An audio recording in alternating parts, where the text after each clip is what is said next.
korupsi di negara kita ini pasti tidak akan pernah ada habisnya. Tindakan ini sangat merugikan negara, bahkan rakyat kecil yang tidak tahu apa-apa juga ikut terimbas. Terlebih lagi, pelaku korupsi bisa melenggak dan bebas dengan santainya tanpa ada hukuman yang berarti yang mereka dapatkan. Korupsi memang susah dihindari. Tidak ada satupun manusia yang tidak tergoda dengan kilauan harta. Memang tidak mudah untuk memerangi korupsi, tetapi pasti ada jalan untuk kita melakukannya.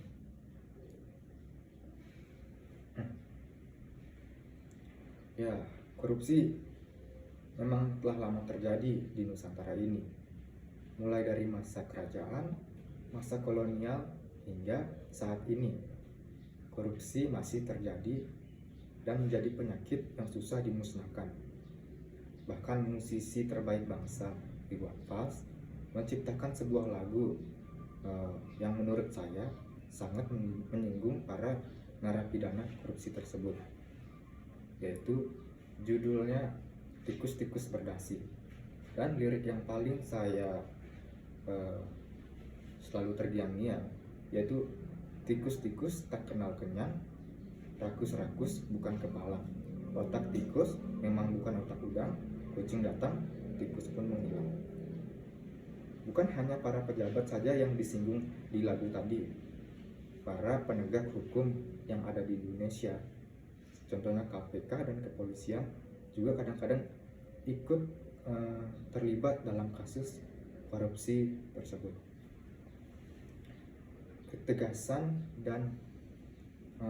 Ketegasan pemerintah dan presiden merupakan cara yang tepat dalam pemberantasan korupsi.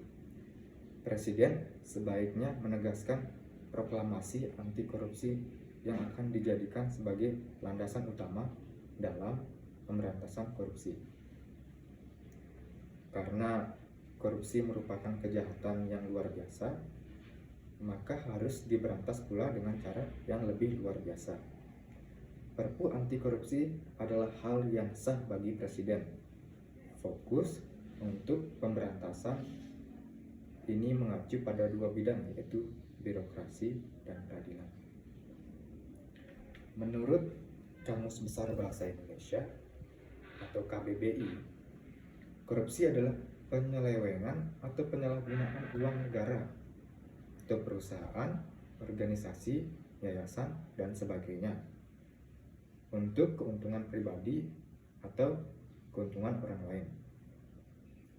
Namun korupsi bukan hanya terbatas pada uang saja. Korupsi bisa juga dalam bentuk waktu. Contohnya saat kita terlambat berangkat ke sekolah. Nah, itu merupakan tindakan korupsi, dan apabila dibiarkan itu bisa menjadi masalah ke depannya. Ada faktor-faktor yang menyebabkan korupsi terjadi, yaitu faktor internal dan faktor eksternal.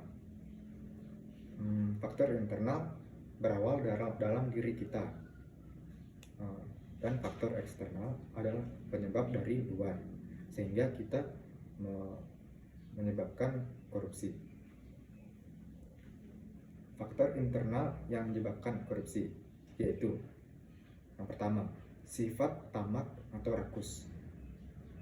Tidak puas dengan apa yang telah dicapai, selalu merasa kurang, sehingga menyebabkan tindakan korupsi bisa terjadi.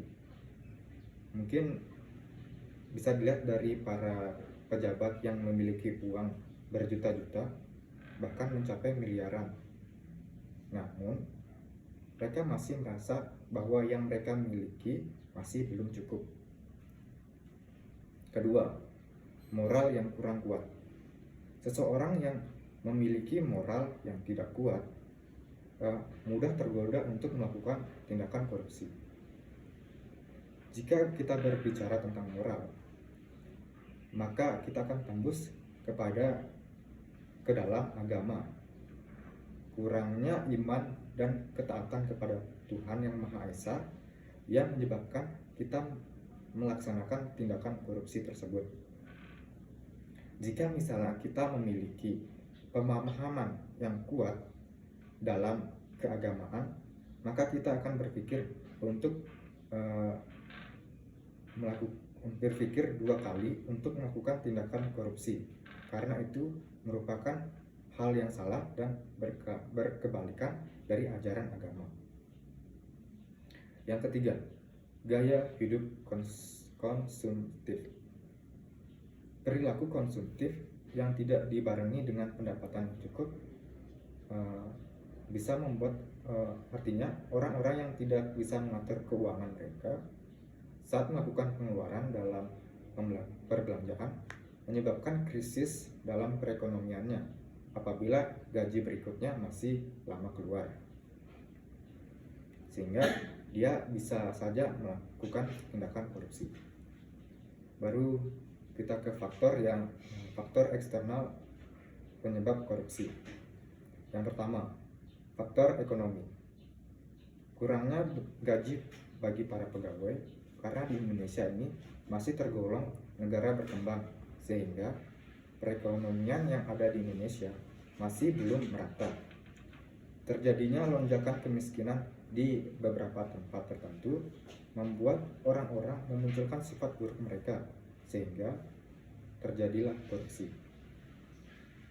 Baru yang kedua, faktor politik dan hukum.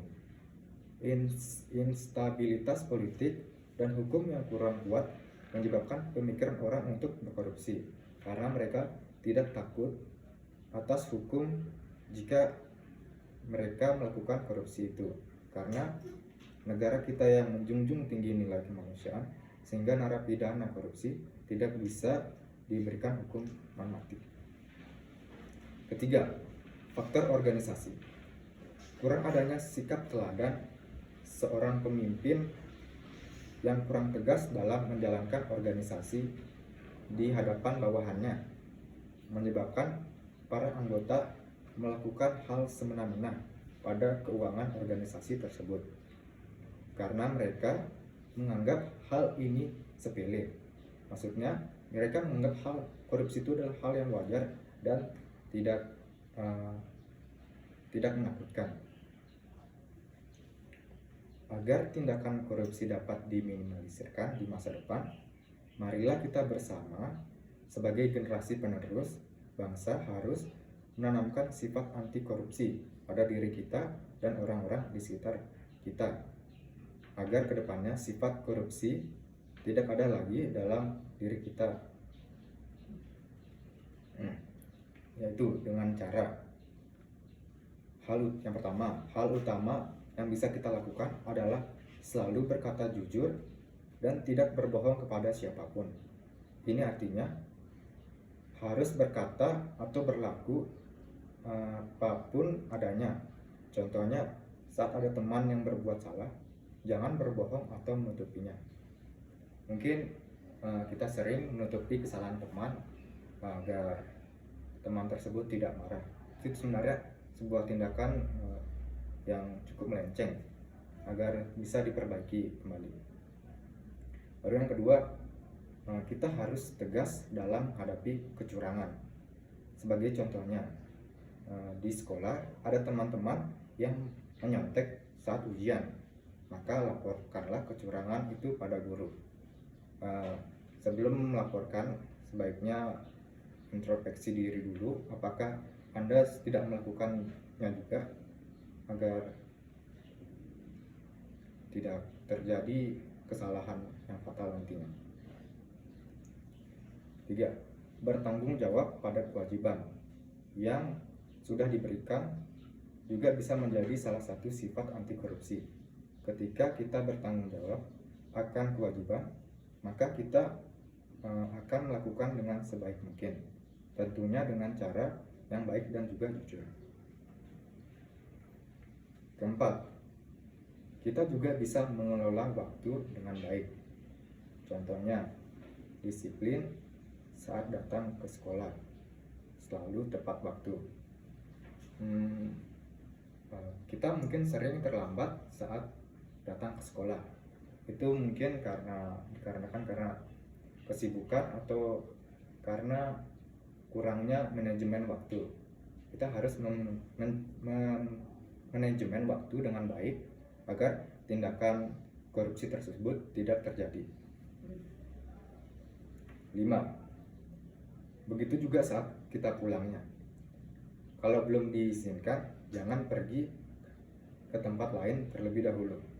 Mungkin saat kita pulang, kita sering singgah dulu ke warung-warung atau ke tongkrongan kita saat di SMA, di sekolahan. Ya, itu sesuatu yang tidak wajar dilakukan. Maka kita harus meminta izin dulu atau langsung pulang. Dengan melaksanakan kegiatan positif yang saya sebutkan tadi,